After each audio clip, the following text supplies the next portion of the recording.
Hello guys! So ngayong araw na to ay nagluto ako ng crisping malunggay. Ayan guys, nagluto ako ngayon ng crispy.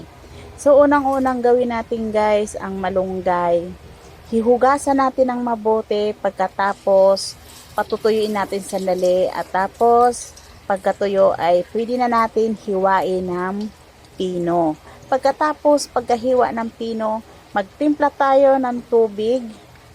Cornstarch, lagyan natin ng paminta, bawang, dahon ng bawang, tapos lagyan natin ng seasoning or kahit lagyan natin siya ng bitchin or wala kayong ibang seasoning, pwede ang magic sarap guys. Ayan. Pagkatapos natin paghalo-haluin ang seasoning, andyan ang garlic powder, nandyan na yung paminta powder, nandyan na yung ating bitchin, at lagyan na rin natin ng magic sarap guys. Ayan. O, diba guys, ang sarap. Pagkatapos natin, ilagay na natin ang itlog. Imimix na natin yung itlog. Ayan. Isasama na natin sa cornstarch. Pagkatapos, paghalo sa cornstarch, saka natin ilagay ang ating malunggay na hiniwa na pino. Ayan. Siyempre, sinama ko na rin dito ang ating dahon ng bawang na hiniwa ko rin siya ng pino. O, ayan, diba? Fresh the farm lang. Galing sa garden ko. Malunggay, galing sa garden. Ang bawang ay galing sa garden. O, diba guys? O, ngayong araw na to, mapapasarap naman ang kain mo dahil crispy ang ating crisping malunggay. O, paano yan guys? Ito na yung pinakamasarap natin na merienda at pwede rin ulam. Pwede mo rin isawsaw sa suka. Timplahan mo lang ang suka ng bawang, sibuyas, kalamansi, asukal, at lagyan natin siya ng paminta. Ayan. O diba guys, masarap na. Kasi bukod na sa manamis-namis, maasim-asim pa. Basta lagyan lang natin ng kalamansi, asukal. Ayan. O diba, mas masarap pag mayroong cucumber. O diba, syempre mas masarap pag may halong cucumber. Hiwain lang natin ng pinong cucumber, sibuyas at bawang. Syempre ano natin siya.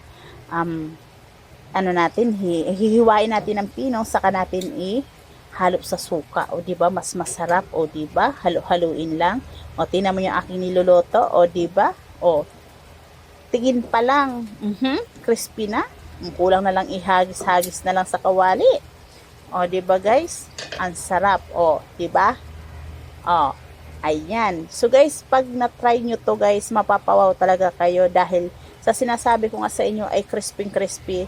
Totoo po talagang crispy. Pero kung sa gusto nyo sumubok, okay, go.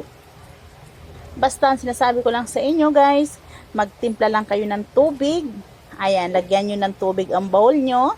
Tapos lagyan ng cornstarch.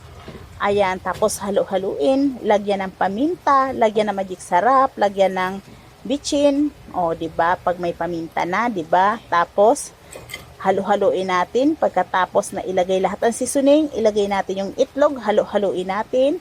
Pagkatapos na mix na natin na mabuti ang itlog doon sa cornstarch, saka natin ilalagay ang ating dahon ng malunggay. Basta importante ang malunggay na hugasan natin at nahiwa natin ng maliliit. And then, syempre, sinamahan ko rin ng dahon ng bawang. O, syempre, di ba, mas masarap yan.